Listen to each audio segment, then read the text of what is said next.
नमस्ते गाइस, और आज की फाइट वीडियो में सबसे पहले बात करते हैं जमाल हिल ने क्या कहा एलेक्स परेरा के बारे में और खलील राउंट्री के बारे में जो उसकी नेक्स्ट फाइट है। तो राइट नाउ अभी जमाल हिल को अगर हम देखें तो वो लाइट हैवीवेट बेल्ट को चेस नहीं कर रहा है, बल्कि वो चाहता है कि वो एलेक्स परेरा के साथ रीमैच फाइट करे। जमाल हिल का ये कहना है कि राइट नाउ वो केयर नहीं करता बेल्ट के बारे में, वो सिर्फ केयर करता है एलेक्स परेरा के साथ रीमैच फाइट करना। उसने फर्स्ट फाइट में सब कुछ देख लिया है, वो जानता है एलेक्स परेरा की टाइमिंग के बारे में और इसीलिए वो एलेक्स परेरा के साथ रीमैच फाइट को चेस कर रहा है। अब इसी के साथ मैंने कुछ वीडियोस पहले ये चीज भी कवर की थी कि जमाल हिल ने ये भी कहा है कि अगर उसे रीमैच मिलता है तो वो बिलीव करता है कि वो एलेक्स परेरा को बीट कर देगा। अब अपनी नेक्स्ट फाइट के बारे में जमाल हिल का यह कहना था कि UFC 300 होने के 3 दिनों के बाद ही उसने खलील राउंट्री के साथ फाइट को एक्सेप्ट कर लिया। अब इसी के साथ जमाल हिल ने ये चीज को भी रिवील किया कि सबसे पहले उसकी खलील राउंट्री के साथ जो फाइट होनी थी वो होने वाली थी UFC फाइट नाइट के मेन इवेंट फाइट में, बट उसने यहां पर फाइट करने से मना कर दिया क्योंकि वो चाहता था कि वो UFC 303 जहां पर कॉनर मैग्रेगर फाइट कर रहा है उसके अंडर कार्ड में फाइट करे।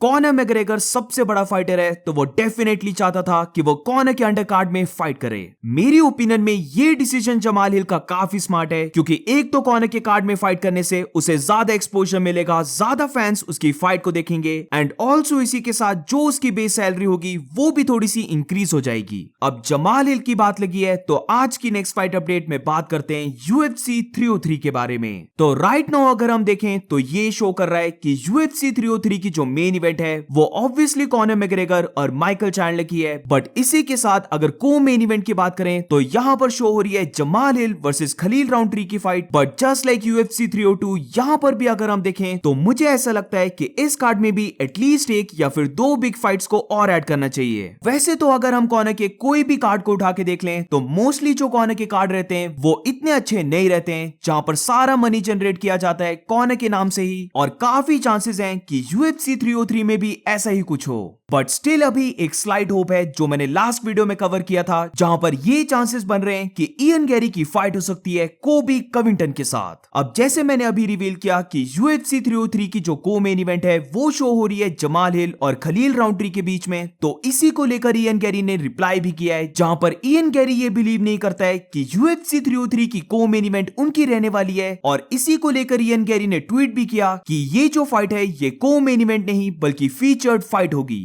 फीचर्ड फाइट मतलब मेन कार्ड में होगी बट मेन या फिर को मेन इवेंट नहीं होगी। अब आई रियली वांट कि इयन गैरी और कोबी कविंटन की फाइट भी यहां पर हो जाए, क्योंकि अगर ऐसा होता है तो ये एक फैक्ट रहने वाला है कि पूरे कार्ड का बिल्डअप और फाइट्स को भी ले लें, ये बहुत ही ज्यादा एंटरटेनिंग रहने वाली है। बट इसको होने के लिए कोबी कविंटन को इयन गैरी की फाइट एक्सेप्ट करनी होगी। आज की नेक्स्ट फाइट वीडियो में बात करते हैं जस्टिन गेची ने क्या कहा मैक्स हॉलोवे के बारे में एंड ऑल्सो वो क्यों बिलीव करता है कि उसके पास स्टिल होप है लाइट वेट बेल्ट तक पहुंचने की। तो रिसेंटली जस्टिन गेची रिवील करता है कि उसने सबसे बड़ी मिस्टेक क्या की मैक्स हॉलोवे के अगेंस्ट। अब जस्टिन गेची की बातों से ऐसा लग रहा है कि उसने मैक्स हॉलोवे को काफी अंडर एस्टिमेट कर दिया था कि मैक्स हॉलोवे कितना डेंजरस हो सकता है। तो जस्टिन गेची का यह कहना था कि उसकी बॉडी के लिए एक प्राइमल स्टेट यानी कि किल स्टेट में जाना बहुत डिफिकल्ट हो गया, क्योंकि वो इतना अवेयर नहीं हो पाया कि उसकी बॉडी मैक्स हॉलोवे के अगेंस्ट कितने ज्यादा डेंजर में है। अब ये जो लैक ऑफ अवेयरनेस थी ये इसलिए थी क्योंकि उसने कभी भी मैक्स हॉलोवे को एज अ पोटेंशियल ओपोनेंट जिसके साथ वो फाइट करेगा ये उसने कभी भी नहीं सोचा था। अब इसके बाद क्यों जस्टिन गेची रिटायर नहीं हो रहा है और वो कंटिन्यू करेगा फाइट करना, तो यहाँ पर जस्टिन गेची का ये कहना था कि वो डेफिनेटली ये चीज जानता है कि उसके पास स्टिल स्किल्स हैं फाइट करने के। जब तक उसके पास ये स्किल्स और डिजायर रहेगा फाइट करने का तब तक उसके पास कोई रीजन नहीं है रिटायर होने का। वो डेफिनेटली इस चीज को अंडरस्टैंड करता है कि उसके बेल्ट तक पहुंचने के चांसेस अब कम हो चुके हैं, बट इसी के साथ ये कंप्लीटली ओवर नहीं हुए हैं, क्योंकि जैसे कि हम देख सकते हैं UFC में टाइमिंग बहुत ज्यादा मैटर करती है, तो वो फॉर श्योर अपनी होप को लूज नहीं करने वाला है। You know, I could let this break me, but you know, if my skills weren't there, I definitely would have different questions. But I know for a fact that my skills are still there. I'm still able to, you know, perform like I always have been able to perform, and you know, as long as I have that skill and that desire, then I see no reason to not fight again. You certainly don't know what the future holds, so you just got to be in the present time. So obviously, right now after this fight, you know, don't like losing again. That sucks.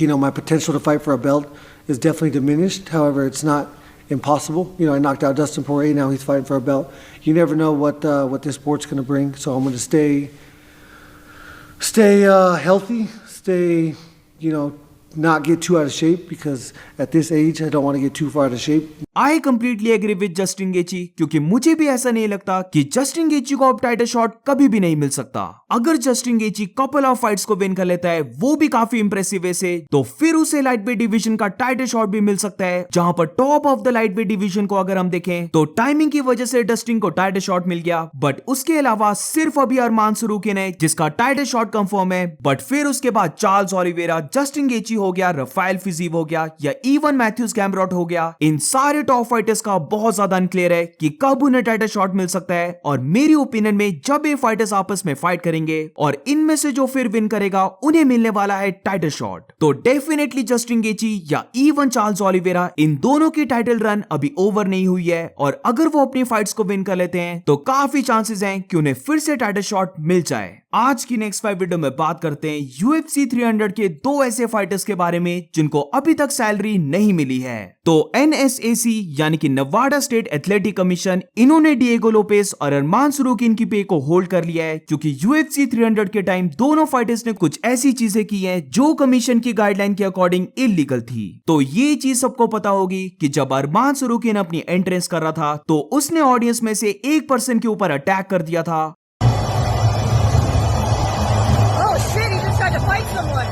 वेरेस अगर Diego Lopez की बात करें तो अपनी fight को win करने के बाद उसने केज से जंप किया था।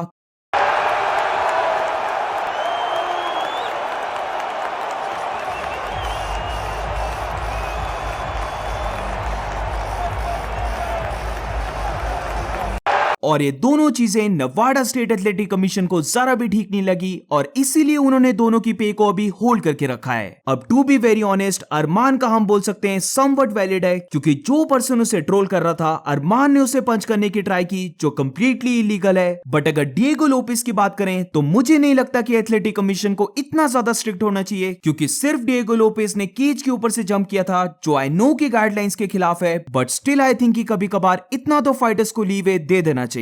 अब नवाडा स्टेट एथलेटिक कमीशन ने ट्यूसडे को दोनों फाइटर्स को बुलाया है, जहां पर दोनों की काइंड ऑफ इंटेरोगेशन होगी, उनसे क्वेश्चंस पूछे जाएंगे, और उसके बाद ये डिसाइड होगा कि दोनों फाइटर्स को पे मिलती है या फिर नहीं मिलती है, और अगर मिलती है तो कितना मनी उनका डिडक्ट होगा एज अ पनिशमेंट। आज की नेक्स्ट फाइट अपडेट में बात करते हैं शारा बुलेट के बारे में, जहां पर काफी लोग कंफ्यूज हैं कि शारा बुलेट की फाइट क्या कैंसिल हो चुकी है या फिर उसकी फाइट स्टिल हो रही है। तो बेसिकली 22 जून जो सऊदी अरेबिया में कार्ड है, वहां पर शारा बुलेट फाइट करने वाला था ईगोर पोटिएरिया के अगेंस्ट, बट अब रिसेंटली अगर हम देखें तो ईगोर पोटिएरिया की फाइट दिखा रहा है UFC 301 में अगेंस्ट मिशेल परेरा। तो बेसिकली इसी चीज को लेकर काफी लोग कंफ्यूज्ड हैं, जहां पर ये मैं बताना चाहता हूं कि अभी तक शारा बुलेट की फाइट ऑफिशियली कैंसिल नहीं हुई है, बट ये तुम अब कंफर्म कर लो कि शारा बुलेट वर्सेस ईगोर पोटिएरिया की जो फाइट है वो कैंसिल हो चुकी है, और ईगोर पोटिएरिया फाइट करेगा UFC 301 में। अब ऐसा क्यों हुआ? तो बेसिकली जो मिशेल परेरा का ओपोनेंट था वो UFC 301 से बाहर हो चुका है, तो इसीलिए मिशेल परेरा के साथ जो अब फाइट करेगा वो UFC के अकॉर्डिंग ईगोर पोटिएरिया फाइट करेगा। अब इसका मतलब ये नहीं है कि शारा बुलेट 22 जून को फाइट नहीं करेगा, क्योंकि वो डेफिनेटली वहां पर फाइट करने वाला है, बट अब जो उसका ओपोनेंट रहेगा वो चेंज होने वाला है।